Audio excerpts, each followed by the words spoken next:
여러분 안녕? 오늘은 이생규장전 내신 대비 가이드 편이야. 이생규장전은 김시습 작가의 단편 소설집 금오신화 중 한 편으로 제자 가인형 인물을 등장시키는 점은 여타 고전과 비슷하지만 기존의 관습적 인물이 아닌 사회 운명과 맞서는 개성적인 인물을 통해 개인과 세계의 갈등이나 진보적인 애정관을 보여주고 결말을 해피엔딩이 아닌 비극적으로 표현했다는 점에서 독특한 작품으로 평가받고 있어. 제목의 의미가 이생이 담장안을 엿보다 라는 것쯤은 알고 있겠지? 러닝타임이 10분이 안 되니까 간편하게 복습하고 싶을 때 잘 활용해주면 좋겠어.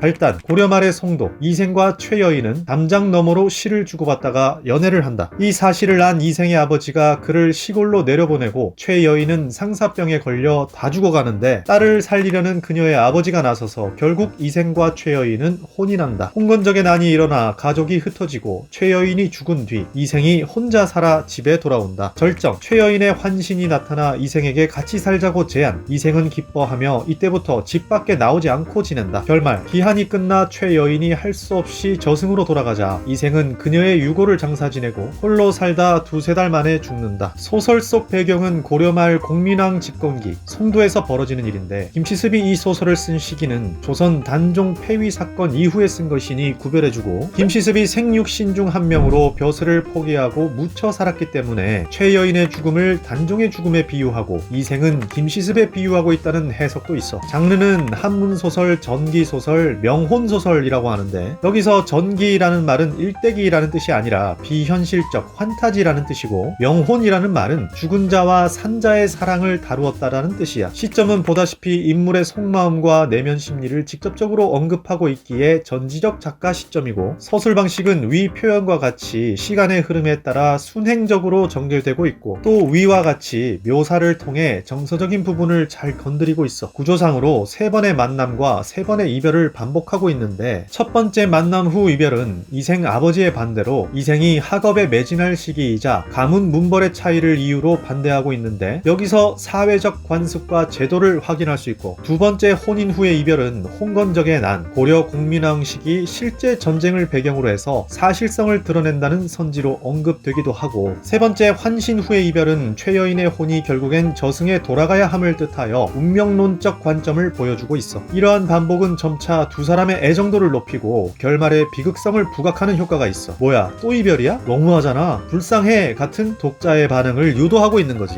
최여인의 환생 같은 정기적 요소의 의미로는 이를 통해 독자의 흥미를 유발하고 이생이 죽은 줄 알면서도 다시 사랑하기에 죽음을 초월한 사랑의 낭만성을 드러내면서 동시에 전쟁과 같은 부당한 현실에 대한 저항 의지로 해석하기도 해. 이제야 좀 행복하게 잘 사는 사람을 난데없이 파괴하는 전쟁이란 부당함에 대해 최여인은 환생까지 해가며 맞서는 의지를 보인다는 뜻이야. 이와 관련해 출제가 잘 되는 삽입된 노래를 잘 살펴보면 도적대 밀려와서 처참한 싸움터에 몰죽음 다가니 원앙도 짝 잃었네. 피투성이 유호는 하소연도 할 곳 없네. 깨진 거울 갈라지니 마음만 쓰라리네. 저승과 이승 사이 소식조차 막히리라. 홍건적이라는 도적대 때문에 죽는 바람에 원앙 같은 남편과 자신이 이별한 슬픔을 압축적으로 제시하고 있고 이후 깨진 거울 갈라지듯 다시 이별해야 할 것을 암시하고 있어. 키워드는 압축과 암시야. 꼭 기억하자. 이런 은유법 때문에 비유적이라고 하고 사랑과 슬픔의 정서를 드러내기에 서정적, 낭만적이라고 하지. 알다시피 결말 처리 방식을 보면 대부분의 고전소설과 달리 비극적이라는 특이점이 있고 이 사실을 들은 사람들을 통해 주제의식을 강조하는 효과가 있다고도 하는데 이 소설 주제가 애절한 사랑과 비극성에 있으니 사람들이 그 이야기에 슬퍼하고 탄식한다는 그 반응 때문에 그 주제가 더 강조된다는 뜻이야. 주의할 점은 이것이 액자식 구성인가 한다면 그건 아니야. 금오신화 중 다른 4편의 이야기가 몽유록, 환몽 구조를 취하고 있어 액자식 구성이긴 하지만 이생규장전은 전혀 아니라는 점 주의하자. 참고로 액자식 구성이란 전에 구운몽 편에서 얘기했던 현실, 꿈, 현실 구조에 성진의 현실 이야기와 꿈속 이야기가 완전히 구별될 정도라거나 A 인물이 B 인물에게 이 두 사람과 관계없는 다른 이야기를 전달해서 안의 이야기와 겉의 이야기가 확실히 구별돼야 해. 한편으론 유교, 불교, 도교의 사상, 즉 유불선 사상의 혼합을 말하는데 정절을 지키는 모습에서는 유교를, 죽음을 초월해 환신하는 모습에서 도교를, 재회가 허무하게 끝나는 부분과 3세의 인연을 언급하는 데서 불교적이라고 본 거야. 3세 알지? 전생, 현생, 내세를 합친 말이야. 누가 이 리처드 3세 같은 삽소.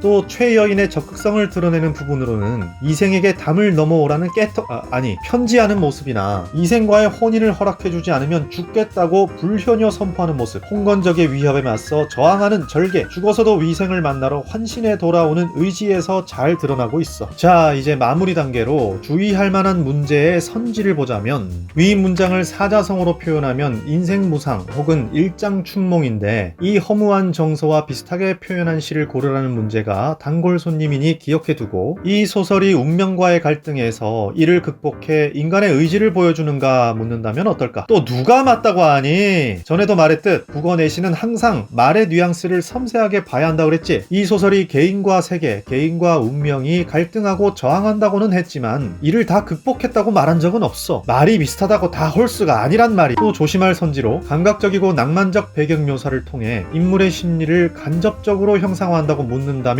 전지적 작가 시점이라 인물 심리를 직접적으로 설명한다고 말해야겠지만, 반면에 묘사의 방식으로 쓸쓸한 행랑채를 서술하는 장면이 있었기에 맞는 말로 봐야 해. 자, 이렇게 선지 몇 개를 살펴보니 어때? 꼼꼼히 살펴보지 않고 암기한 기억에만 의존했다가는 실수투성이가 되겠지? 그러니 국어 내시는 암기로만 생각지 말고 여러 문제를 다뤄보면서 출제자가 이런 식으로 함정을 파기도 하는구나 하는 감각을 반복적으로 익히는 과정이 꼭 필요해. 답의 근거는 항상 지문에 있다는 것 잊지 말자고. 오늘도 내신 대비하느라 수고들 많았어. 앞으로 니줄라꾸는 넣어주려고 또 다른 가이드 영상으로 돌아올게. 안녕!